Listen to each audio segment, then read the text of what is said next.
அரசியல் வாழ்க்கையில் நான் தோத்து போவேன்னு நினைக்கிற சக்தி எந்த வடிவத்தில் இருந்தாலும் அதை நான் உயிரோட விட மாட்டேன். அப்படி ஒரு நினைப்பு எனக்கே வந்துச்சுன்னு வச்சுக்க, நான் சூசைட் பண்ணிக்குவேன். வர்றதுக்குள்ள பாடியை கிளீன் பண்ணிடுங்க.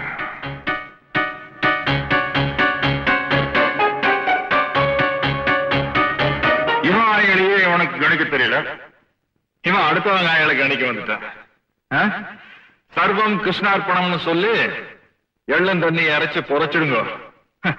அபிஷ்டு அபிஷ்டு.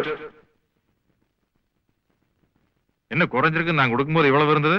நீங்க தெளிச்சி அதுலதான் குறைஞ்சது. ஆமா, நீ குடிக்கல. ஐயா சரி.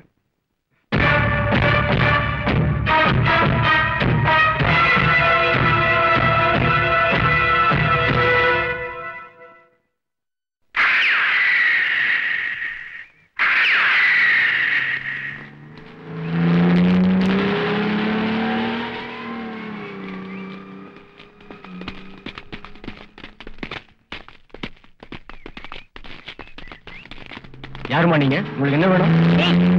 சொல்லுடி. சூப்பரண்ட பார்த்து நான் சொன்ன மெசேஜை கன்வே பண்ணிட்டு என்ன கான்டாக்ட் பண்ணுங்க. ஓகே? தங்க வேலுங்கிற மாமா போலீஸ் வேலை பாக்குறாரு.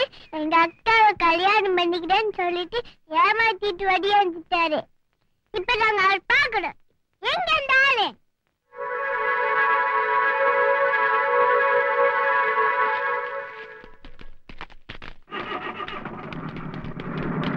நிறுத்துங்க. எனக்கு ஒரு பதில் சொல்லிட்டு போங்க.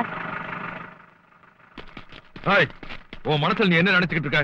ஊர்க்காரங்க உங்களை அவமானப்படுத்தினதுக்கு நான் என்னங்க பண்ண முடியும்? நான் உங்களை ஏதாவது சொன்னேனா? நான் உண்டு என் படிப்புண்டுன்னு செவனே இருந்தவள வந்து பொண்ணு பார்த்துட்டு மனசுல ஆசை விதைச்சிட்டு அம்போன்னு விட்டு போயிட்டீங்க. எங்காவது என்ன இருக்குன்னு யோசிச்சு பாத்தீங்களா? நான் எப்பயும் கிளாஸ்ல ஃபர்ஸ்ட் வரவ. இந்த வாட்டி ஆசிரியர் எல்லா சப்ஜெக்ட்லயும் ஃபெயில். மேக்ஸ்ல எவ்வளவு தெரியுமா? முட்டை. இப்ப நீ ஸ்டேரிங் விட போறியா? எனக்கு கட்ட கோபம் வரும் பாரு. என்ன பண்றீங்க? இவ்வளவு தூரம் உன்னை பார்க்க வந்த பொண்ணுகிட்ட தகராறு பண்ணிட்டு இருக்கேன். வேலையை பாட்டு போய. நில்லுங்க, போகாதீங்க. நான் சொல்றது நல்லா கேட்டுக்கோங்க. என் கழுத்துல தாலியும் நேரிச்சுனா அது உங்க கையால தான்.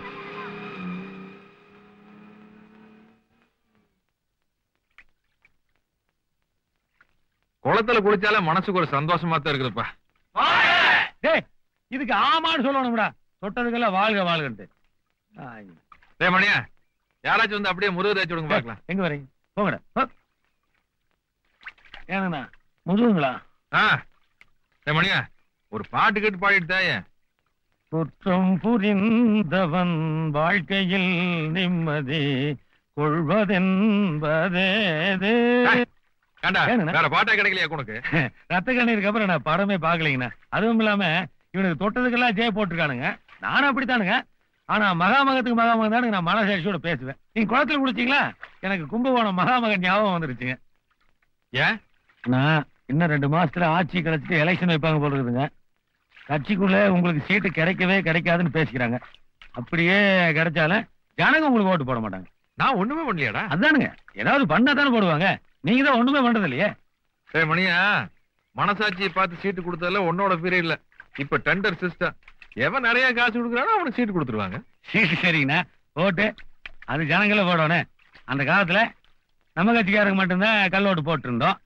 அதனால நம்ம வேட்பாளர்களை பெருவாரியான வித்தியாசத்துல அமோகமா ஜெயிச்சிருந்தாங்க. இப்ப நம்ம கட்சியில இருந்து பிரிஞ்சு போனவங்க தான் நாங்க கட்சி நடத்துறாங்க. அவங்க கள்ள ஓட்டு பின்றாங்களே. ஒரு தொகுதியில மொத்த வாக்காளர் எண்ணிக்கை 3,56,000. பதிவான வாக்கு 5,86,000. எப்படி? அதனால ஜனங்க காலில் ஒழுகிறத தவிர வேற வழியே கிடையாது.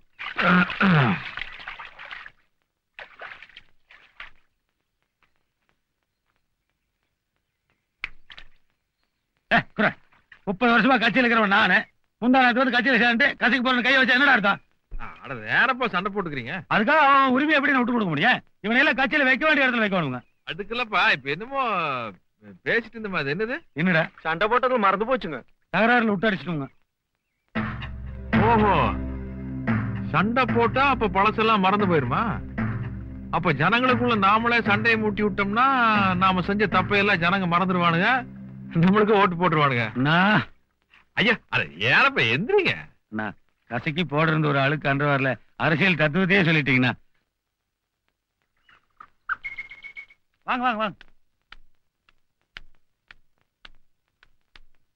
எஸ்மா நம்ம கருப்பன் செத்து போயிட்டாருங்க. அட எதுக்கு அதெல்லாம் என்ன மணி எந்திரிங்க. எந்திரிச்சு விஷயத்த சொல்லுங்க, அழுதுட்டு இருக்காம. வாழ்ற காலத்துல தானே எங்களுக்குன்னு ஒரு அடி நிலம் கூட இல்லாம இருந்ததுங்க. இப்ப அடக்கம் பண்றதுக்கு 6 அடி நிலம் வாங்கி கொடுத்துருக்கீங்க. நம்ம கருப்பன் செத்து போயிட்டானுங்க. பணத்தை பணமா புதைக்கணுமுங்க. ஐயா வந்து பாடையை தொட்டு கொடுத்தீங்கன்னா ஜம்மத்துக்கு நாங்க மறக்க மாட்டோமுங்க. கைராஷ்கார் நீங்க. போய் சாரி சனத்துக்கெல்லாம் சொல்லி அனுப்புங்க. அடக்கம் பண்றதுக்கு ஏற்பாடு பண்ணுங்க.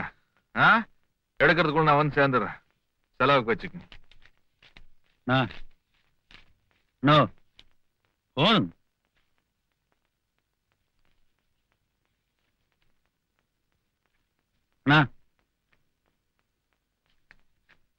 சாமி நீங்க மகாராஷ்டிரா வாங்க இருக்கணும். வாங்க போயிட்டு பாருங்க. கும்பிட்டு போங்க. ஆடை என்னப்பா அது வேண்டாப்பா. ஆடை எந்திரிப்பா. டே மணியா நீ சும்மாவே இருக்க மாட்டேன். நீ பழக்கத்திலேயே வச்சிருக்கணும், இல்ல மறந்துக்குவானுங்க. பாருங்க. டே மணியா, தங்க மேல தப்பான அபிப்பிராயம் வரும்போதெல்லாம் அதை தசை திருப்புறதுக்காக யாராவது ஒரு தகராறு ஏற்படுத்துறது அரசியல்வாதிகளோட வழக்கம். ஹரிஜனங்க சேரி எங்க இருக்குது? வடக்காலைங்க. சுடுகாடு தெக்காலைங்க. பணத்தை எப்படி எடுத்துட்டு போவானுங்க? அது ஊருக்குள்ளதானுங்க எடுத்துட்டு போவாங்க. அதுக்கு மேல் ஜாதிக்காரன் விட மாட்டானுங்கல்ல. கஷ்டமுங்க, விட மாட்டாங்க. அதான் நமக்கு தேவை. டே மொட்டலையா,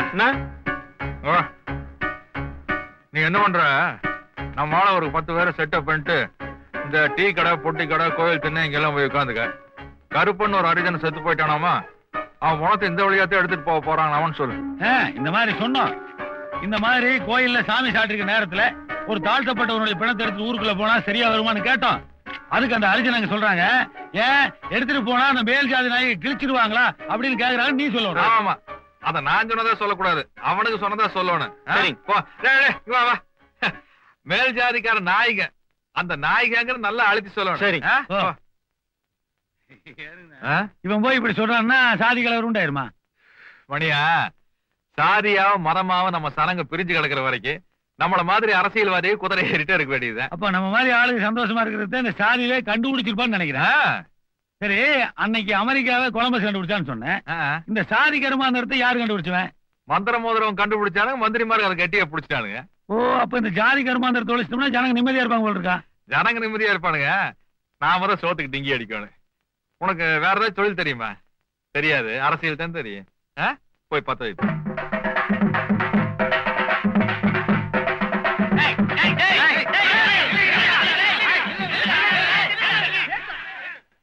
ஏன் சாமி தடுக்கிறீங்க?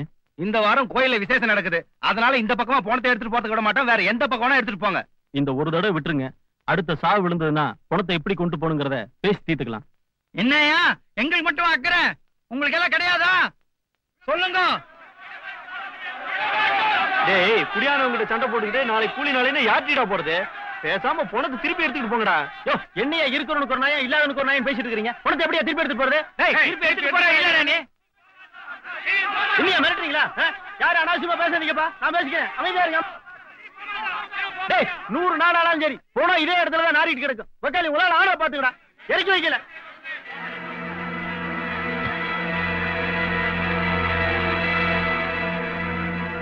கக்கத்துல துண்டை இடிக்கிட்டு திரியிற சின்ன சாதி பசங்க இவனுங்களுக்கே இவ்வளவு பிம்பம் வீரா போயிருந்தா தோல்ல துண்டை போட்டு திரியிற எங்களுக்கு எவ்வளவு இருக்கும்?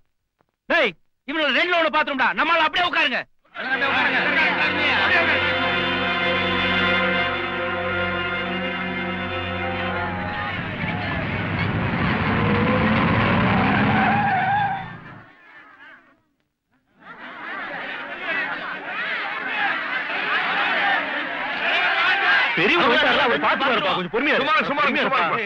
என்ன பிரச்சனை? ஏனுங்க சாமி, நாங்க குடியானத்தூர்ல போய் குடியிருக்கணும்னு சொன்னோங்களா, இல்ல கோயில்ல போய் நையிருக்கு போல மணி அடிக்கணும்னு சொன்னோங்களா? போனத்தை ஊருக்குள்ள போயிட்டு போறேன்னு சொல்றோமுங்க, விட மாட்டேன்னு நம்ப கொண்டாடுங்கண்ணா. நாளைக்கே 4 மூங்கி கிச்சி கொண்டுட்டு வந்து நடுவுக்குள்ள குடிசை போட்டா உன்னால என்னடா பண்ண முடியும்? நரம்பா இருந்துட்டு நீ சாஸ்திரம் பேசிட்டு இருக்கிறியா? உன் சாஸ்திரம் தூக்கிட்டு வந்த வழியா ஓடி போயிரு. உததுன்னு வச்சுக்க. என்னடா நினைச்சிட்டு இருக்க? என்னடா வாயிலேயே பேசிட்டு இருக்காங்க.